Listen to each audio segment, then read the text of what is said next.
Get out now. You're not welcome here. Call security to escort this woman out immediately." The dealership manager's scream echoed like a bomb in the luxurious space of the Houston showroom. His face was red, his neck muscles were tense as he looked straight at Jessica Turner. A black woman dressed in formal clothes, her eyes were cold but still determined. The atmosphere in the room seemed to freeze. The customers and staff were stunned. No one dared to interrupt. They could only pay close attention to the unprecedented situation in this place. Jessica, who was both the powerful CEO of a famous technology company and the owner of this car dealership, was blatantly refused service by her own manager. Why is a powerful, successful woman like Jessica treated like this in her own car dealership? And how will the story end? So what happened? Why was a successful black CEO like Jessica treated this way at her own car dealership? And what happens next when she decides not to let this go quietly? Hit follow and comment where you're following the story, because what's about to happen will make you believe that justice always finds its way. Into the vast space of Houston's most luxurious car dealership, Jessica Turner walked with confidence and charisma emanating from every step. At 38 years old, she is a successful billionaire, CEO of a rapidly growing technology company who has turned passion and perseverance into brilliant business achievements that many admire. Jessica's appearance not only exudes power and wealth, but also a subtle combination of natural beauty, elegant demeanor, and sharp eyes, shining with unmistakable integrity. Jessica's presence in the agency is not simply that of a wealthy client, but a symbol of strength and resilience, a role model in today's society. In contrast to Jessica, Mark Davis, the agency manager, stood at the front desk with a cold demeanor and a look of prejudice. He was overconfident in his temporary power, not realizing that refusing to serve a powerful woman like Jessica would not only damage the agency's reputation, but also awaken her anger and determination. Around them, customers and agency employees, each with their own nuances, from surprise, confusion to silent sympathy, all seemed to be holding their breath waiting for the next development of the upcoming confrontation. That luxury car dealership, with its glittering lights and bustling atmosphere, has now become a wordless arena where power, prejudice, and justice intertwine, ready to explode at any moment. Jessica Turner walks into Prestige Motors, Houston's premier luxury car dealership, where sophistication and class are paramount. The gentle smile on her lips carries an unmistakable confidence, her hands clutching the paperwork for the company's car purchase. Another symbol of the power and success she has worked so hard to build. The large showroom space is lined up like a line of bodyguards, crystal lights reflecting off the smooth, glossy paint, creating a scene that is both sparkling and luxurious.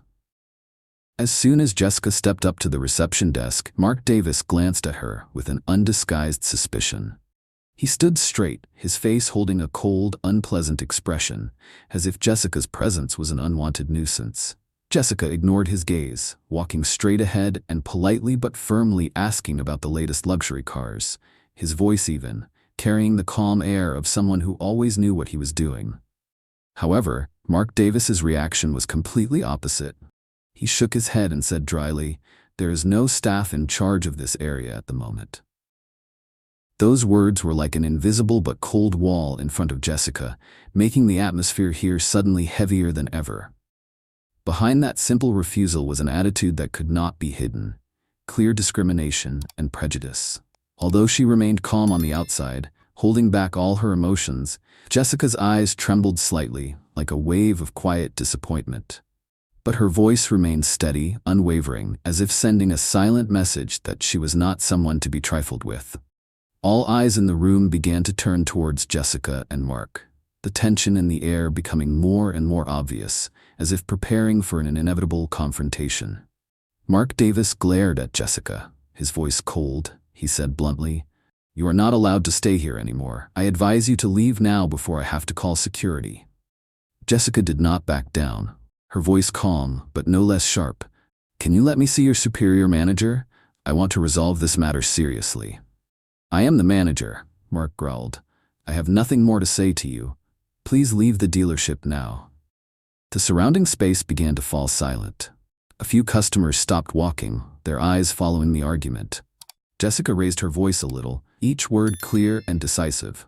I am not just a customer. I am Jessica Turner, CEO of a leading technology company. And more than that, I am a major shareholder in this dealership. I have the right to be treated fairly, not to be denied service based on unreasonable prejudices.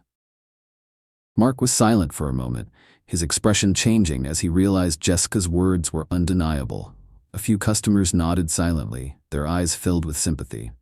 A young employee stood on the sidelines, avoiding looking directly at Jessica, but still unable to hide his deep concern. Tension spread throughout the dealership. Whispers began to buzz everywhere. But Jessica stood firm, her voice full of authority and confidence.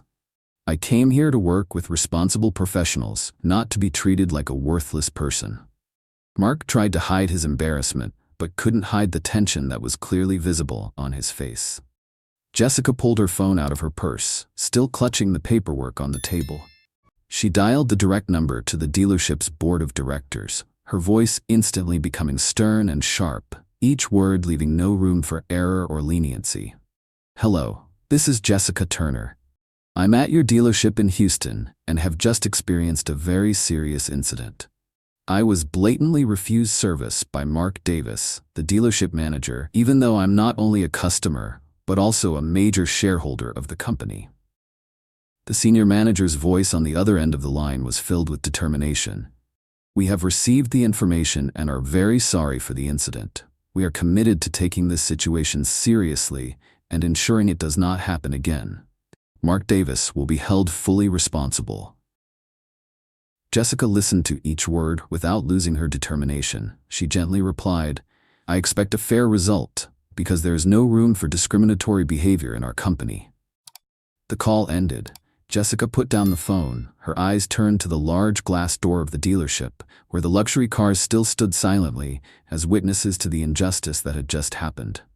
She felt humiliation creeping into every fiber of her being, but deep down, an unshakable determination was growing, making her unable and unwilling to yield to any insult. At that moment, the eyes of customers and employees still did not leave her. They saw the strength of a woman standing up to protect not only herself, but also the values of justice that must be respected. Less than 30 minutes after the call, an emergency meeting was held in the dealership's back office, a place normally reserved for strategic decisions, but now the stage for something unexpected. Mark Davis, the manager who had entered the room with his usual air of confidence, stood rooted to the head of the conference table, his face tense and his eyes averted from the stares directed at him. 3 members of the board of directors were present, their cold faces unable to hide their disappointment. In the suffocating silence of the room, each question was asked briefly and decisively. On what basis did you refuse to serve the customer? Were you aware that Jessica Turner was a strategic shareholder of this dealership system? Do you understand the legal consequences and image damage your actions could cause? Mark tried to defend himself, but his voice was shaky, his hands were clenched, and sweat was beading on his forehead. Gone was the usual arrogance, a man struggling in the shadow of the arrogance he once wore. Jessica entered the conference room after the CEO's invitation, her demeanor calm but steady, as if each step was an affirmation of the justice she stood for. She didn't need to say much. Her slight nod when asked to confirm the development, along with her direct gaze at Mark, not to retaliate, but to say that the truth was clear, was enough to make the atmosphere even more serious. Finally, the head of the board of directors announced in a voice without hesitation.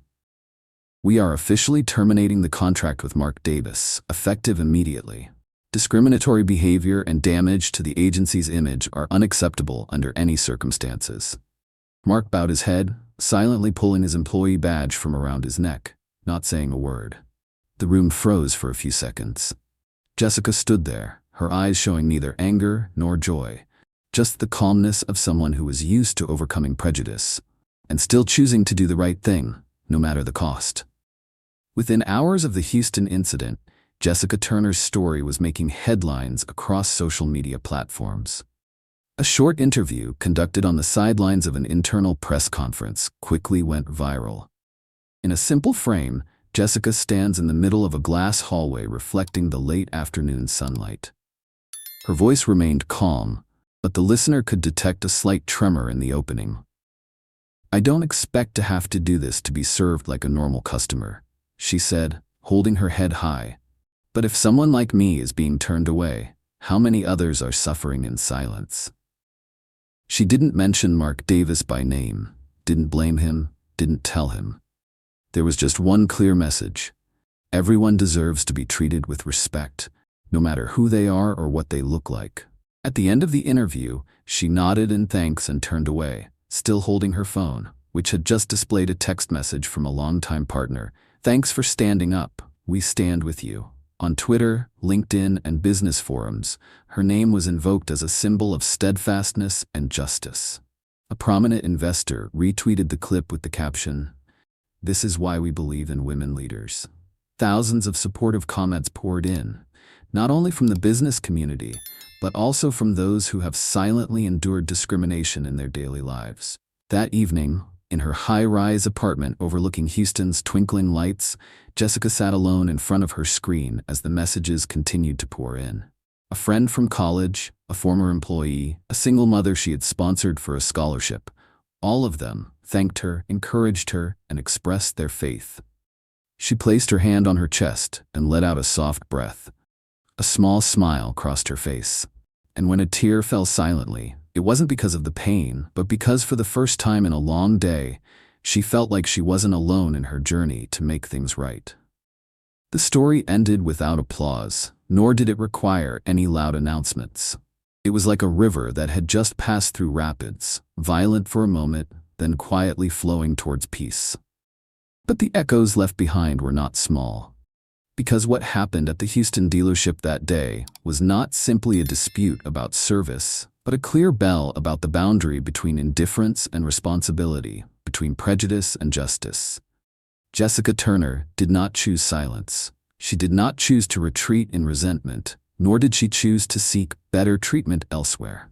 Instead, she stepped into the eye of the storm, not with anger, but with the clarity of someone who knows what she is protecting. Not her reputation, not her position as a CEO, but her dignity, something everyone has the right to maintain, whether they are a customer in a suit or a shareholder in an executive chair. The incident ended with a firing, a press conference, a few tweets that went viral. But what really mattered wasn't there. It was in the eyes of those who had felt small and silent in situations of injustice. It was in the empathetic response of a young clerk behind the counter, in the message from a stranger who wrote, "I was treated like that, but today I feel not alone." We can't change the world with one event, but sometimes one person standing up at the right time can change the way others see the world.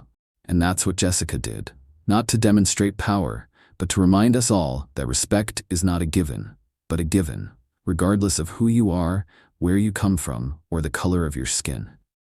And if you are reading this story, you may have also experienced moments when you want to ignore it, want to let it go, just because you don't want trouble. But remember this. At those moments, you are facing an important turning point.